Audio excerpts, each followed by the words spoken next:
Strategic जगह पे इतना एक्सप्लोसिव कहाँ से आ गया, कैसे आया? ये 10-12 क्विंटल तो आया हुआ था, उसमें से ये गाड़ी पूरी भरी थी एक्सप्लोसिव से। जो गाड़ी चला रहा था उसका भी, मालिक का, दोनों का टेररिस्ट रिकॉर्ड था। दोनों कई बार गिरफ्तार हो लिए थे, फिर छूट गए थे, फिर गिरफ्तार हुए थे, फिर छूट गए थे। दूसरे दिन इनका आ गया कि ये पुलवामा की शहादत को याद रखो और अब हम बालाकोट करेंगे, ये करेंगे, वो करेंगे। और अभी तक पुलवामा के शहीद जिस तरह हुए थे इसलिए हुए कि उन्होंने 5 एयरक्राफ्ट मांगे थे। अगर वो मेरे से मांग लेते तो मैं इमीडिएटली कर देता। मैं तो जम्मू कश्मीर को आप ज़बरदस्ती या फौज से ठीक नहीं रख सकते हैं। इमीडिएटली तो उनकी स्टेटहुड वापस करना चाहिए। कि ईद का महीना था, एक सिपाही ने छुट्टी भी नहीं मांगी, वहीं लाइन में रहे। तो एक तो स्टेटहुड और उनका प्रॉमिस भी है अमित शाह का हाउस में, उसको इमीडिएटली वापस करना चाहिए और फिर इलेक्शन करा देने। जम्मू कश्मीर में जब थे जी, मतलब बड़ा कॉम्प्लिकेटेड टाइम था, बहुत कॉम्प्लिकेटेड। उसके बारे में आपकी क्या राय है? क्या मेरी ये राय है कि जम्मू कश्मीर को आप ज़बरदस्ती या फौज से ठीक नहीं रख सकते हैं। वहाँ के लोगों को जीत के आप कुछ भी कर सकते हैं और वहाँ के लोग एमिएबल हैं। ऐसा नहीं कि इम्पॉसिबल है। मैंने तो देखा, मैंने उनको अपने साथ किया। आपने अंदर से डिटेल से देखा, सोल्यूशन वहाँ किस बेसिस पे आएगा? इमीडिएटली तो उनकी स्टेटहुड वापस करना चाहिए। उनको इतना 370 नहीं चुभा जितनी स्टेटहुड लेकर यूनियन टेरिटरी बनाना चुभा। और यूनियन टेरिटरी इन्होंने किस लिए बनाया, जो मुझे लगता है, मुझे नहीं बताई वो बात, इनको ये अंदाज़ा था कि पुलिस रिवोल्ट कर जाएगी, जबकि ऐसा नहीं था। पुलिस इतनी फेथफुली रही भारत सरकार के साथ कि ईद का महीना था, एक सिपाही ने छुट्टी भी नहीं मांगी, वहीं लाइन में रहे। तो एक तो स्टेटहुड और उनका प्रॉमिस भी है अमित शाह का हाउस में, उसको इमीडिएटली वापस करना चाहिए और फिर इलेक्शन करा देने चाहिए। बट जब मैं जम्मू गया, ये जम्मू के लोगों को भी ये लगता है कि हमारा मतलब स्टेटहुड ले लिया। हाँ, उससे तो वो भी खुश नहीं है। सबसे ज़्यादा वही चीज़ चुभी है। तो ये मतलब कर क्यों नहीं रहे इसको? पता नहीं, मेरी बात हुई, मैंने कहा वापस कराइए, तो बोला कह दिया होगा, क्या जरूरी है वापस कराना, चल तो रहा है सब ठीक। कहाँ ठीक चला, सारी इंसर्जेंसी वापस आ गई है, टेररिस्ट एक्टिव हो गए। अब तो काफ़ी घटनाएं हो अब रही तो जगह जगह हो रही हैं। राजौरी में रोज़ होता है, ऊपर कश्मीर वैली में रोज़ कुछ ना कुछ होता है।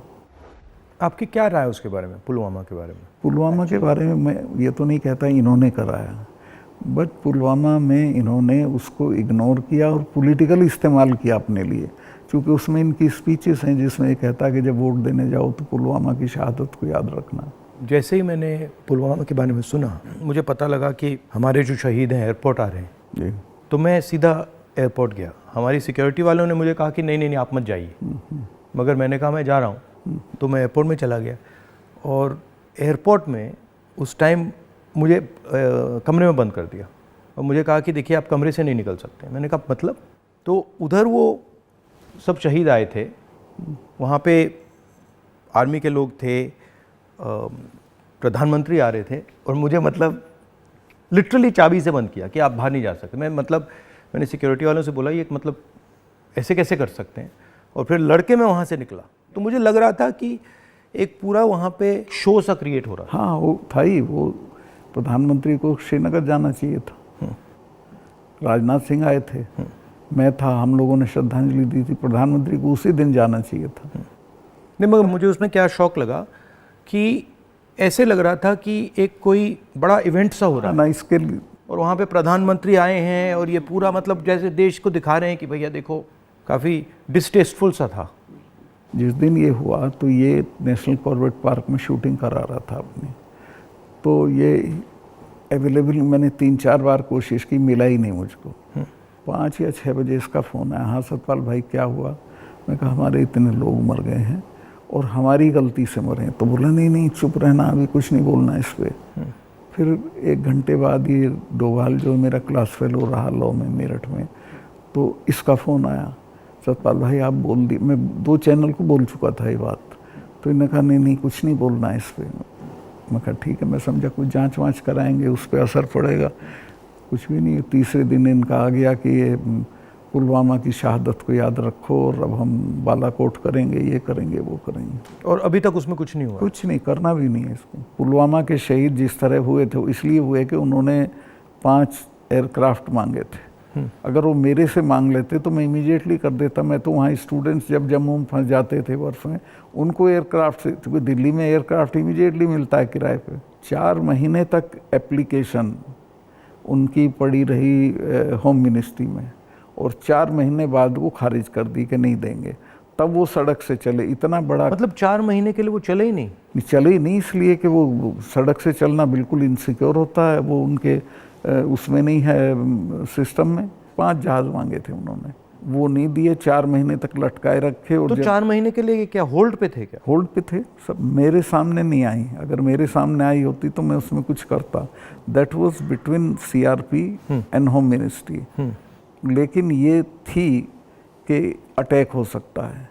इसके अलावा वो जो गाड़ी टकराई थी वो 10 दिन से घूम रही थी वहाँ, पूरा आप समझिए कि भरी हुई विस्फोटक से। वो कैसे, मतलब इतना एक्सप्लोसिवली कैसे, मतलब ऐसे घूम रही थी? सिस्टम नहीं था ठीक से।